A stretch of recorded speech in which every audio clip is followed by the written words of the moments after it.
Hey everybody, some gadget guy here, and I'm not a huge fan of doing device versus device, showdown, fight, kinds of comparison videos, but I really did want to take a look back.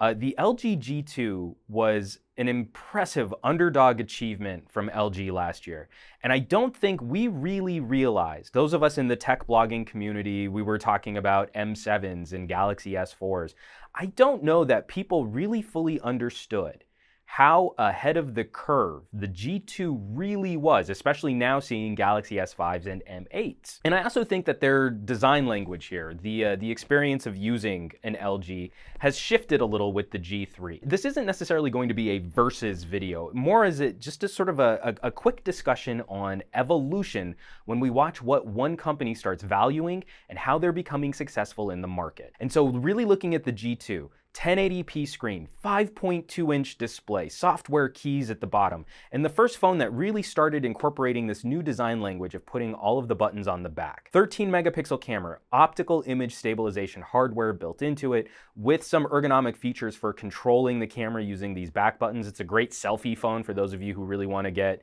your selfies in there. And then rear firing speakers. And this phone gave us one of the best headphone jacks on any other LG that I'd used before. When we really take stock of all of the hardware that was baked into the G2, then seeing phones come out like the Icon and the M8 and the Galaxy S5, these phones start to feel like they're playing catch up to the G2. The G3 to me doesn't really stand out as being a premier flagship phone, as much as it starts to blur the lines between flagship phone and phablet.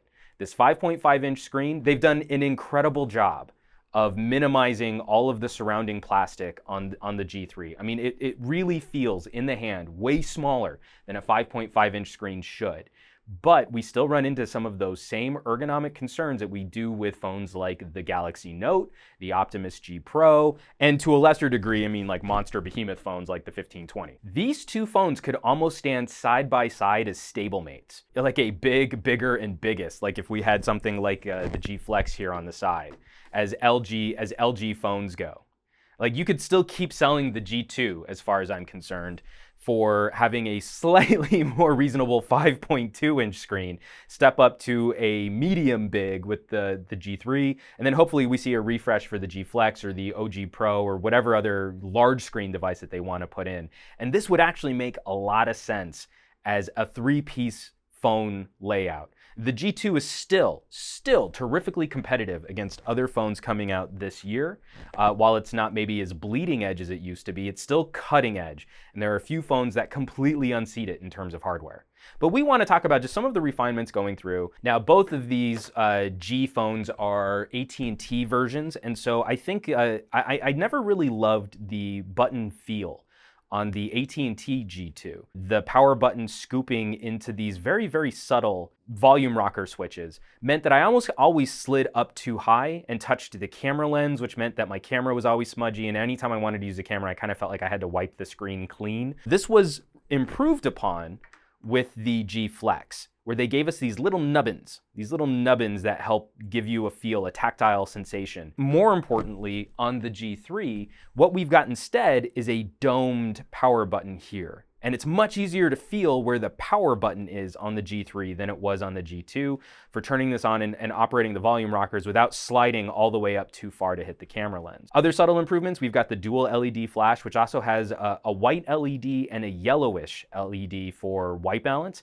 That's definitely a welcome improvement over the G2. And then the really important improvement is the laser focus. I know this sounds like such a gimmick, but it really does improve the experience of using an LG camera. The G2 has a really serious problem with focus acquisition and focus breathing. It's constantly trying to help you lock onto something instead of just paying attention to what it is that you want to shoot a photo of or shoot video of. Whereas the laser focus, you tap the screen and it feels like it's rolling on casters. It feels like it's ball bearings sliding the lens into place and then locking in on whatever it is that you want to shoot a video of. And then between these two camera apps, I really do like how refined the LG camera app has gotten. You've very simple features which get you into basic shooting modes, as opposed to all of these other features which sort of get lost in the shuffle in menus and hunting and finding stuff. Now, the one thing is I do wish that I had easier brightness control, or just how it does other things. I mean, like you can go into an HDR mode or an auto HDR mode, but I really do wish that I had more photographic controls like I do on Nokia phones especially, being able to control more of these features. But still, when it comes to pulling both of these phones out of a pocket and just jumping right into a photo or video, the G3 is a clear winner for providing a nicer experience for our cameras. And just other things to get a little nitpicky about. I don't think I like the rear firing speaker as much as I like the bottom firing speaker on the G2. I just think in terms of orientation, when you're holding it in your hand and the audio is coming straight out of the phone as opposed to behind you coming out the back of the phone, I think that's a little bit nicer. And of course, we'd be remiss if we didn't mention the fact that we can remove this back plate so that we can get into the guts of the phone. If we ever need to replace that battery or pop in an SD card, the G2 gave us our first long runtime battery. It was the first phone with a 3,000 milliamp hour cell. But they also sort of told us like, well, to keep all of this stuff small, we needed to seal it up so you can't get in there.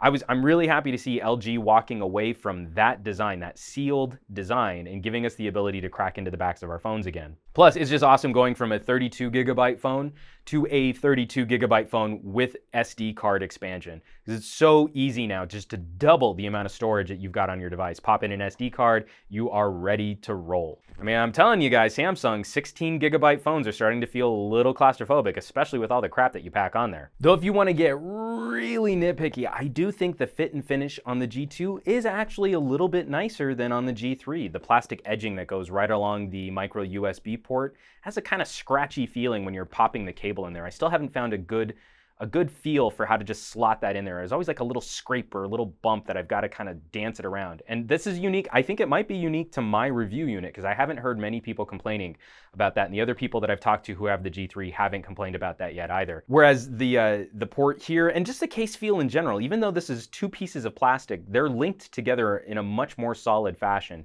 So the case just doesn't feel as creaky as the casing does on the G3. This feels like it's got a little bit more give, a little bit more flex to it. And I think just in the hand, the G2 feels a little bit nicer, but that's also my bias because I happen to like the slightly smaller screen on the G2 than on the G3. I think this is a little easier to hold, it's a little easier to use. And lastly, and we're talking super nitpicky, the glass on the G2 is subtly bubbled over the edges of the plastic, whereas on the G3, there's a plastic rim which runs along the outside of the screen to hold the screen in place. And this, to me, feels a little bit more like a Nokia device. It's got a taper which comes down to the edges of the screen. I think it feels just a lot nicer when your fingers are running across it, versus the sort of more traditional, like there's an edge here as your finger runs off the edge of the screen. And I just think that feels a little bit more plasticky. It doesn't feel quite as nice as what LG was able to do on the G2. I think definitely first and foremost, just the UI got a little refresh on the G3. And so what I'm really happy to see is using this super high resolution screen, this quad HD screen, performance has not suffered opposite the G2. I've only been playing with the G3 for a couple days, and they've been high use days. Like the very first full day that I had the G3, I was doing nothing but shooting ultra HD video all over town. So I killed the battery that first day. But considering I was shooting non-stop ultra HD video, it did a surprisingly good job of lasting the whole day. I mean, it still had about 20 or 30% left on the battery by the time I got to dinner. I think under normal usage, these phones will go toe-to-toe, if not the G3 subtly outperforming the G2 in terms of being two-day runtime phones. So folks, this has been really interesting for me, especially comparing these two phones, because I don't really feel like the G3 is a direct replacement for the G2, as much as it could be just another device in LG's lineup. That this phone offers a slightly different experience than the one that the G2 solved. Like they solve slightly different problems. They handle most of the stuff. Like Venn diagram, it would be two circles almost completely overlapped.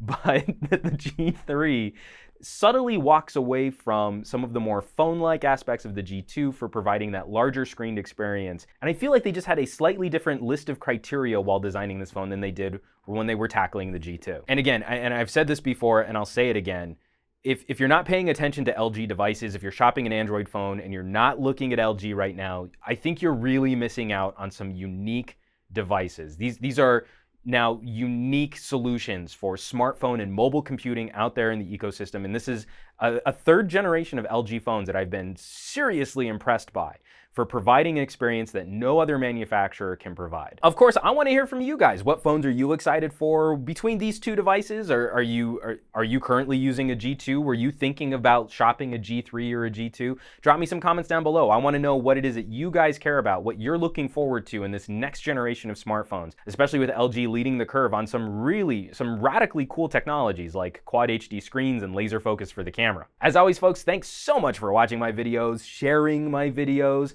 subscribing to my channel, leaving me those amazing comments down below. I love the conversations that we get into, and I definitely want to hear from you guys on this one. Hit that thumbs up button, and I will catch you all on the next review.